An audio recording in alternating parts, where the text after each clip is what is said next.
আজ চৈত্র মাসের শুক্লপক্ষের একাদশী সম্পর্কে আলোচনা করব। আর এই চৈত্র মাসের শুক্লপক্ষের একাদশীর নাম কি? এই একাদশীর নাম কামদা। এই তিথি পাপনাশক ও পুণ্য প্রদায়িনী। এই ব্রত ব্রহ্মহত্যা, পাপ বিনাশক এবং পিশাচত্ব মোচনকারী। এই ব্রত কথা পাঠ ও শ্রবণে বাজপেয় যজ্ঞের ফল লাভ হয়।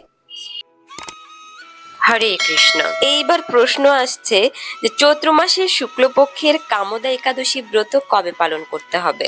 এই কামদা একাদশী ব্রত কিছু স্থানে 19শে এপ্রিল পালন করতে হবে এবং আরো অন্যান্য কিছু স্থানে 20 এপ্রিল পালন করতে হবে। কামদা একাদশী ব্রত মাহাত্ম্য পাঠের শেষে থাকবে যে সকল স্থানে 19শে এপ্রিল পালন করতে হবে এবং যে সকল স্থানে 20 এপ্রিল এই ব্রত পালন করতে হবে সেই সকল স্থানের নাম এবং পরদিনের পালনের সময়সূচি। অবশ্যই আপনার স্থানটি আপনি নির্ধারণ করে যথাসময়ে যথাদিন আপনার একাদশী ব্রতটি সঠিকভাবে পালন করুন। আসুন আমরা এই পবিত্র কামদা একাদশী ব্রত মাহাত্ম্য শ্রবণ করি। কামদা একাদশী ব্রত মাহাত্ম্য। চৈত্র মাসের শুক্লপক্ষের কামদা একাদশী ব্রত মাহাত্ম্য বরাহ পুরাণে বর্ণিত হয়েছে। মহারাজ যুধিষ্ঠির বললেন, হে বাসুদেব, আপনি কৃপা করে আমার কাছে চৈত্র মাসের শুক্লপক্ষের একাদশীর মহিমা কীর্তন করুন। শ্রীকৃষ্ণ বললেন, হে মহারাজ, এই একাদশীর ব্রত সম্পর্কে এক বিচিত্র কাহিনী বর্ণনা করছি, আপনি এক মনে তা শ্রবণ করুন। পূর্বে মহর্ষি বশিষ্ঠ মহারাজ দিলীপের কৌতূহল নিবারণের জন্য এই ব্রতকথা কীর্তন করেছিলেন।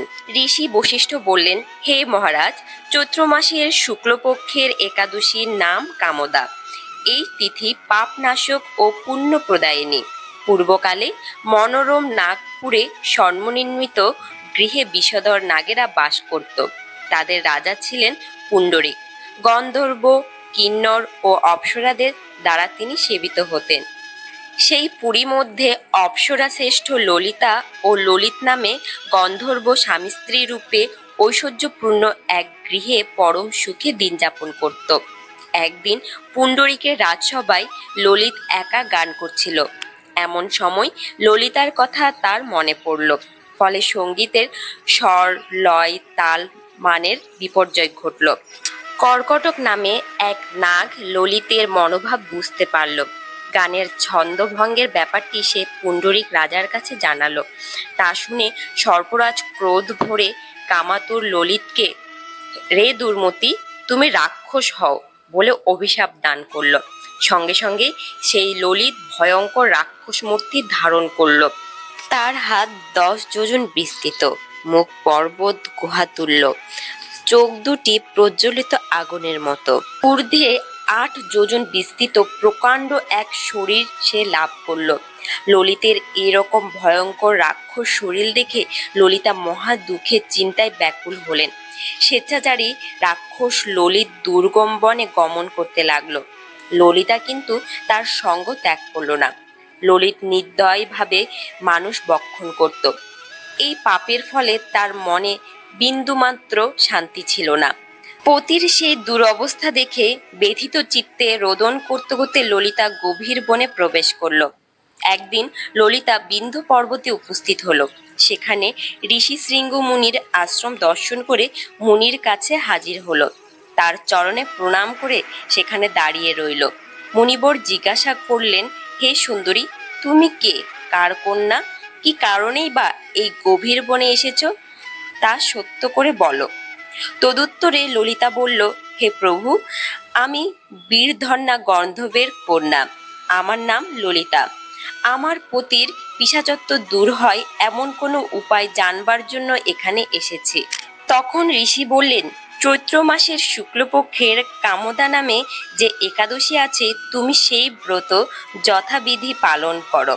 এই ব্রতের পুণ্যফল তোমার স্বামীকে অর্পণ করলে তৎক্ষণাৎ তার সমস্ত পাপ বিনষ্ট হবে। বশিষ্ঠ ঋষি বললেন, হে মহারাজ দিলীপ, মুনির কথা শুনে ললিতা আনন্দ সহকারে কামদা একাদশী পালন করল। তারপর ব্রাহ্মণ ও বাসুদেবের সামনে পতির উদ্ধারের জন্য আমি যে কামদা একাদশী ব্রত পালন করেছি তার সমস্ত ফল আমি আমার পতির উদ্দেশ্যে অর্পণ করলাম। এই পুণ্যের প্রভাবে তার পিশাচত্ব দূর হোক। এই কথা উচ্চারণ মাত্রই ললিত সাপমুক্ত হয়ে দিব্য দেহ প্রাপ্ত হলো। পুনরায় গন্ধর্ব দেহ লাভ করে ললিতার সাথে সে মিলিত হলো। তারা বিমানে করে গন্ধর্বলোকে গমন করলো। হে মহারাজ দিলীপ, এই ব্রত ব্রহ্মহত্যা, পাপ বিনাশক এবং পিশাচত্ব মোচনকারী। এই ব্রত কথা শ্রদ্ধাপূর্বক পাঠ ও শ্রবণে বাজপেয়ী যজ্ঞের ফল লাভ হয়।